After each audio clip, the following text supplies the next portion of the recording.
இனிய வணக்கம் உறவுகளே. உலகெங்கும் வாழும் அனைவரையும் உலக மின்னல் அன்புடன் வரவேற்கின்றது. இன்றைய தலைப்பாக நான் எடுத்துக்கொண்டது என்னவென்றால், 100க்கும் மேற்பட்ட கனடா வருமான வரி ஊழியர்கள் பணி நீக்கம் செய்யப்பட்டிருக்கின்றார்கள். இதை பற்றி என்ன நடந்தது? கனடாவின் வரித்துறை அமைப்பில் 100க்கும் மேற்பட்ட ஊழியர்கள் பணி நீக்கம் செய்யப்பட்டுள்ளார்கள். மேலும் நூற்றுக்கணக்கானோர் ஒழுங்கு நடவடிக்கைக்கு உள்ளாக்கியுள்ளனர். அப்படியானால் உண்மையில் என்ன நடந்தது?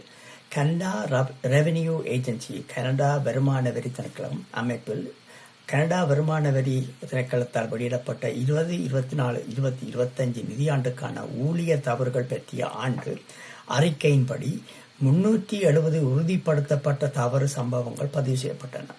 அதில் 266 பேருக்கு ஒழுங்கு நடவடிக்கை எடுக்கப்பட்டது.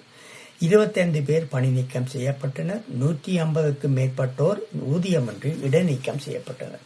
இதற்கு மேலாக COVID-19 காலத்தில் வழங்கப்பட்ட கேப் கனடா எமர்ஜென்சி ரெஸ்பான்ஸ் பெனிஃபிட் உதவித்தொகையை தவறாக விண்ணப்பித்து பெற்றதாக 78 CRA கனடா வருமான வரி திணைக்களத்து ஊழியர்கள் கூடுதலாக பணி நீக்கம் செய்யப்பட்டனர்.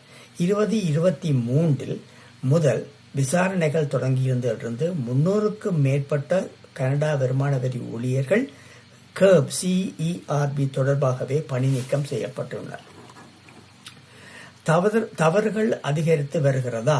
ஆம். ஒழுங்கு நடவடிக்கைகள் கடந்த ஆண்டை விட 20% அதிகரித்துள்ளன.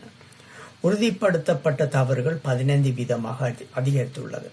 அறிக்கையில் குறிப்பிட்ட முக்கியமான தவறு வகைகள்: வரி செலுத்துபவர்களின் தவறுகளை பாதுகாக்க தவறுதல், கனடா ரெவென்யூவின் பெயர் புகழை பாதித்தல், பொது நிதிகளை தவறுதலாக கையாளுதல், சொத்துக்கள் மற்றும் வளங்களை தவறாக பயன்படுத்தல், ஆரோக்கியமான மற்றும் மரியாதையான பணி மூலத்தை பராமரிக்க தவறுதல். ஆனால் உண்மையில் ஊழியர்கள் என்ன செய்தார்கள்?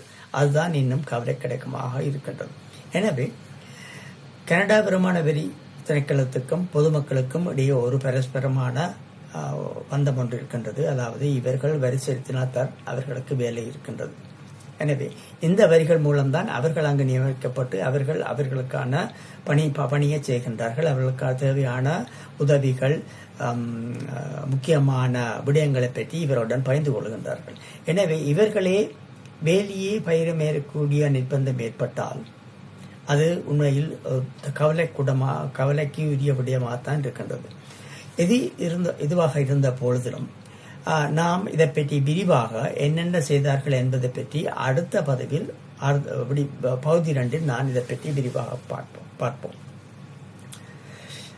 எனவே எனது பதிவுகளை தவறாது பாருங்கள், ஆதரவு தாருங்கள். உங்களுக்கு தெரிந்த நண்பர்கள், உறவினர்கள் மற்றும் எங்கிருந்தாலும் அவருடன் இதை பகிர்ந்து கொள்ளுங்கள். ஏனென்று சொன்னால், அவர்கள் இங்கு வருவதற்கு முன் இதை பற்றி அறிந்திருப்பது மிகவும் முக்கியமானதாகும். எனவே நீங்கள் எல்லாரும் எனது பதிவை சந்தோஷமாக பார்ப்பீர்கள் என்ற நம்பிக்கையுடன் இருக்கின்றேன். மேலும் பலவிதமான நன்மை தரக்கூடிய பதிவுகளை நான் உங்களுக்கு பதிவிடவிருக்கின்றேன். தவறாது பாருங்கள். உங்களுக்கு விரும்பியவுடன் பதிவு செய்யுங்கள், பகிர்ந்து கொள்ளுங்கள். பார்த்து மகிழ்ந்து மற்றவர்களுடன் சந்தோஷமாக இருக்க வேண்டிக் கொண்டு உங்களிடமிருந்து விடைபெறுகின்றேன். நன்றி, வணக்கம்.